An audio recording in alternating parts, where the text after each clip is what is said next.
Horror Stories by Forest Secrets.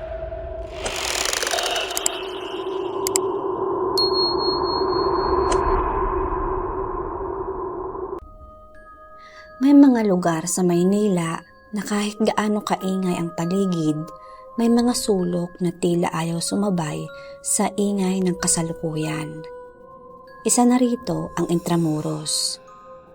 Sa araw ay maraming turista ang naglalakad sa mga lumang kalsada nito. May mga nagpipicture, may mga nagkukwentuhan, at may mga naglilibot sa mga gusaling ilang daang taon nang nakatayo. Pero kapag sumapit ng gabi, ay may mga lugar doon na tila nagbabago. At may mga taong nagsasabing may mga sandaling maririnig mo ang mga yapak ng taong hindi mo nakikita. Ang mga boses na tatawag sa pangalan mo. At kung minsan, may isang taong lalapit sa iyo na hindi mo dapat kausapin. Ang kwentong ito ay mula sa isang liham na ipinadala sa isang storyteller. Hinihiling ng nagsulat na huwag nang banggitin ang kanyang tunay na pangalan. At ang tanging sinasabi niya ay hindi ko alam kung multo ba talaga ang nakita ko. Pero hanggang ngayon, hindi ko kayang bumalik sa Intramuros kapag gabi na. Ito ang kanyang kwento. Nangyari ito noong 2019. Nagtatrabaho ako noon sa isang maliit na opisina malapit sa Intramuros. Hindi naman ako naniniwala sa mga multo. Sa totoo lang, isa ako sa mga taong mahilig mang-asar kapag may nagkukwento ng mga kababalaghan. Kapag may nagsasabing may nakita silang babae sa madilim na kalsada, ang unang pumapasok sa isip ko ay baka tao lang. Kapag may nagsasabing may narinig silang yapak sa isang lumang gusali, ang iniisip ko lang na baka daga, pusa o tunog ng lumang sahig. Ganoon ako noon. Kaya nang gabing iyon, hindi ko inaakala na ang simpleng pag-uwi ang magiging dahilan kung bakit magbabago ang pananaw ko habang buhay.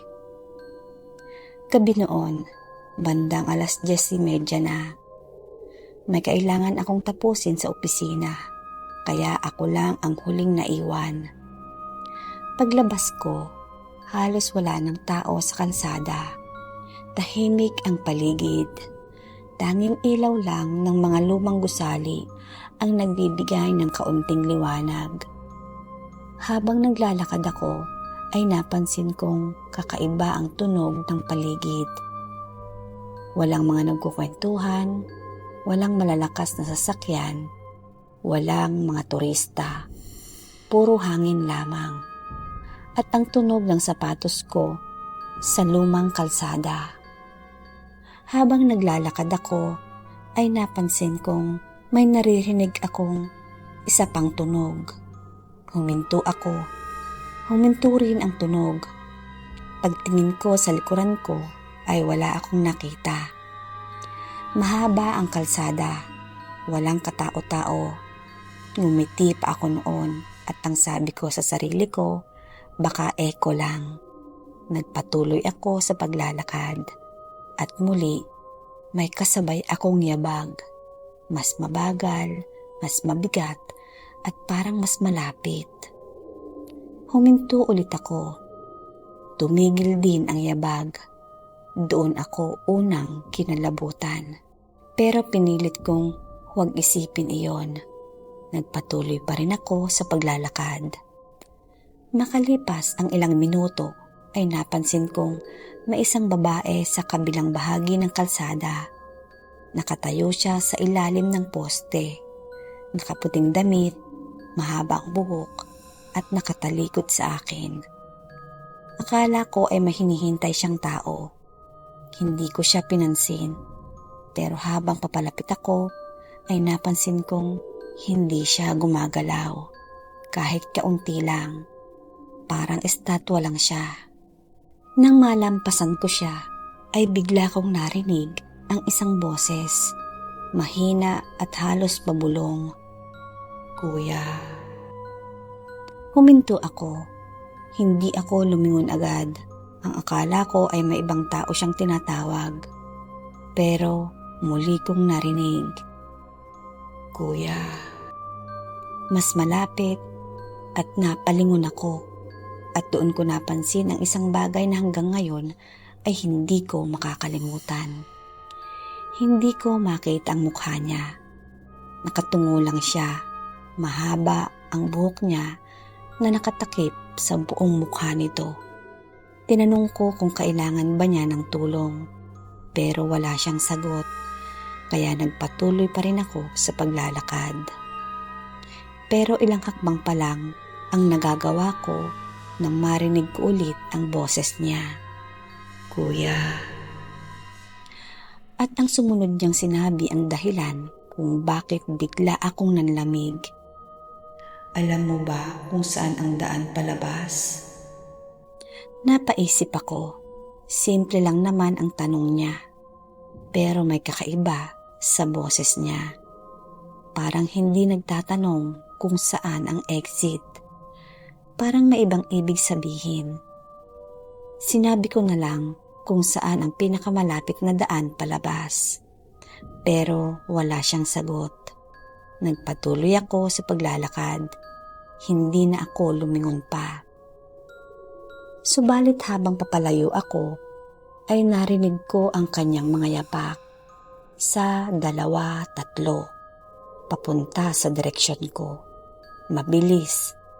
Hanggang sa biglang tumigil. Hindi ko alam kung bakit. Pero napatingin ako sa gilid ng isang lumang pader. At doon ko nakita ang anino. May babaeng nakatayo sa likod ko. Kitang-kita ang anino niya sa liwanag. Pero nang tingnan ko ang mismong likuran ko, walang tao, walang babae, walang kahit sino. Napatakbo na ako. Hindi ko na inisip kung mukhang katawa-tawa ba ako. Tumakbo lang ako hanggang sa makarating ako sa mas maliwanag na bahagi ng kalsada. Pagdating ko doon, saka ko lang naramdaman ang panginginig ng aking mga kamay. Akala ko ay tapos na, pero hindi pa pala. Kinabukasan, ikinento ko iyon sa isang kasamahan ko. Hindi siya tumawa. Sa halip ay matagal niya akong tinitigan. Tapos ay sinabi niyang, "May suot bang puti?" Tumango ako. Mahaba ang buhok. Tumango ulit ako. Napabuntong hininga siya.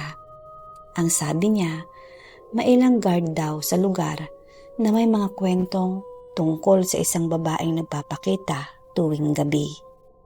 Pero hindi raw siya palaging nagpapakita.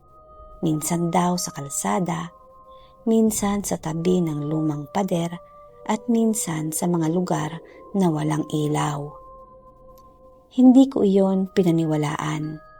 Hanggang sa makalipas ang isang linggo, napilitan akong mag-overtime ulit. At dahil wala akong ibang paraan, pauwi ay muli akong naglakad sa parehong ruta. Bandang 12:00 na iyon ng hating gabi. Habang naglalakad ako, ay napansin kong kakaiba na naman ang paligid. Sobrang tahimik. At nang makarating ako sa lugar kung saan ko unang nakita ang babae, ay may narinig akong boses, "Kuya." Tumigil ang katawan ko. Hindi ako lumingon. Alam ko na kung sino yon. At muli kong narinig. Pero sa pagkakataong iyon, may isa pang boses. Mas mahina, mas malayo. "Kuya." Dalawang boses, parehong babae, parehong tumatawag sa akin. Hindi ko na alam kung alin ang totoo. Hindi ako lumingon. Nagdasal lang ako habang naglalakad at sa bawat hakbang ko ay may narinig akong yabag sa likuran ko. Pero hindi lang isa, 2 o 3 sila. Parang may mga taong naglalakad na kasabay ko hanggang sa narinig ko ang isang bagay na hindi ko inaasahan. Isang malakas na kalabog. Parang may nahulog na mabigat sa loob ng isang lumang gusali. Napalingon ako at nakita ko ang isang pintuan na bahagyang nakabukas. Sigurado akong sarado iyon noon dahil ilang beses nang dinaanan ang lugar na iyon. Pero ngayon ay nakabukas na at mula sa loob ay may narinig akong umiiyak. Isang babae, mahina lang pero sapat na para marinig ko. Hindi ko alam kung bakit, pero parang may humihila sa akin papunta sa pintuan. Lumapit ako at sa 3 hakbang hanggang makarating ako sa mismong pintuan. Madilim sa loob, walang ilaw, pero may isang bagay akong napansin. May mga bakas ng paa sa sahig, basang-basa at parang bagong galing sa ulan. Pero ang kakaiba, ang mga bakas ng paa ay papunta sa loob at walang bakas palabas. Bigla akong napaatras at bago ko tuluyang maisara ang pinto ay may narinig akong bulong mula sa loob. Hindi kami makalabas. Tumakbo ako, hindi na ako lumingon pa. Kinabukasan, hindi na ako pumasok sa trabaho. Nagpaalam ako at ilang araw akong hindi bumalik sa Intramuros. Subalit ang kwento ay hindi doon nagtapos. Dahil makalipas ang halos 1 buwan, may natanggap akong tawag mula sa isang dating kasamahan. Tinanong niya kung may sinabi ba akong kakaiba tungkol sa lumang gusali. Nagtaka ako. Ang sabi niya, may isang guard daw na nagbantay roon ng gabing iyon, bandang 12:00 ng madaling araw. Narinig daw ng guard ang tunog ng isang babae na umiiyak sa loob. Akala niya ay may turista na naiwan. Binuksan niya ang pinto pero wala siyang nakita. Ang tanging nakita lang niya ay mga basang bakas ng paa papunta sa isang madilim na bahagi ng gusali. Sinundan niya ang mga iyon hanggang sa makarating siya sa isang pader at doon biglang nawawala ang mga bakas. Pero ayon sa guard, may nakita siyang marka ng kamay sa dingding. Parang may taong humawak doon at sa ibaba ng marka may nakasulat na 2 salita. Tabang Ma. Nang marinig ko iyon, hindi ako makapagsalita dahil hindi ko sinasabi sa kahit kanino ang narinig kong iyak noong gabing iyon. Hindi ko rin sinasabi ang mga salitang narinig ko. Hindi kami makalabas. Makalipas ang ilang buwan, umalis ako sa trabaho. Lumipat ako sa ibang lugar at sinubukan kong kalimutan ang nangyari. Akala ko kaya ko hanggang isang gabi habang nasa bahay ako, bandang 12:00, ay may narinig akong yabag sa labas. Napatingin ako sa pintuan. Tumigil, ilang segundo ang nakalipas. At may narinig akong boses. Mahina at halos pabulong. Kuya. Nanlamig ang buong katawan ko dahil kilala ko ang boses. Parehong boses, parehong tono, parehong paraan ng pagtawag. At bago ko pa man mapigilan ang sarili ko, ay may isa pang boses na sumunod. Alam mo ba kung saan ang daan palabas? Hindi ko binuksan ang pinto. Hindi ako gumalaw. Buong gabi akong nakaupo sa kama habang nakikinig sa mga yapak sa labas. Hanggang sa tuluyan nang nawala. Ilang taon na ang lumipas mula noon, hindi ko pa rin kayang pumunta sa Intramuros kapag gabi. Maraming nagsasabing katang-isip lang ang mga ganitong kwento. Baka tama sila. Baka may paliwanag ang lahat. Baka may ibang taong naglalakad sa likuran ko. Baka may ibang dahilan kung bakit may basang-bakas ng paa sa loob ng lumang gusali. At baka imahinasyon lang ang lahat.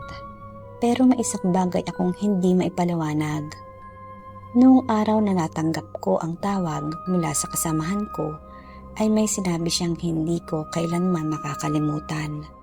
Ayon sa guard, bago siya umalis sa lugar ng gabing iyon, ay may nakita siyang isang lalaking nakatayo sa kabilang bahagi ng kalsada. Naka-office clothes, may dalang bag at nakatingin sa lumang gusali. Tinanong daw niya kung sino ako. Sinabi ng guard ang pangalan ko at ang sagot daw ng lalaki, siya pala iyon. Nang tanungin ng guard kung ano ang ibig niyang sabihin, umalis lang daw ang lalaki at hindi na sumagot. Pero may isang bagay na napansin ng guard. Parehong-pareho raw ang suot ng lalaki sa suot ko noong gabing unang makita ko ang babae. At ang pinakamasama, sinasabi ng guard na hindi niya nakita ang mukha ng lalaki dahil nakatalikod daw ito sa kanya. Hanggang ngayon, hindi ko alam kung ano talaga ang nangyari sa Intramuros noong mga gabing iyon. Hindi ko rin alam kung sino ang babaeng nakita ko. Hindi ko alam kung bakit niya ako tinawag at higit sa lahat, hindi ko alam kung bakit parang sinusundan niya ako kahit nakaalis na ako roon. Pero isang bagay ang natutunan ko. May mga lugar na hindi mo kailangang katakutan dahil may multo. Minsan, nakakatakot ang mga lugar dahil may mga kwentong hindi pa natatapos. May mga taong namuhay roon, may mga taong nawala, may mga taong namatay, at marahil, may ilan sa kanila na hindi pa rin alam na tapos na ang kanilang kwento. Kaya kung mapunta ka man sa Intramuros isang gabi at bigla kang makarinig ng yabag sa likuran mo, huwag agad lilingon. At kung may isang babaeng nakaputi na biglang tumawag sa'yo, huwag mo siyang tanungin kung saan siya pupunta. Huwag mo rin siyang tanungin kung ano ang kailangan niya. Dahil baka ang hinihintay lang niya ay isang taong sasagot sa kanya. At kapag ikaw ang sumagot, baka hindi na siya ang kailangang sumunod sa iyo. Baka ikaw na ang kailangang sumunod sa kanya. At baka ang susunod na gabi, ikaw na ang makarinig ng ibang taong naglalakad sa lumang gusali. Isang boses mula sa dilim, mahina, malamig, at paulit-ulit na nagtatanong, alam mo ba kung saan ang daan palabas? Hanggang dito na lang ang kwento ko at sana ay makapagkwento pa ako ng susunod na tungkol ulit sa Intramuros.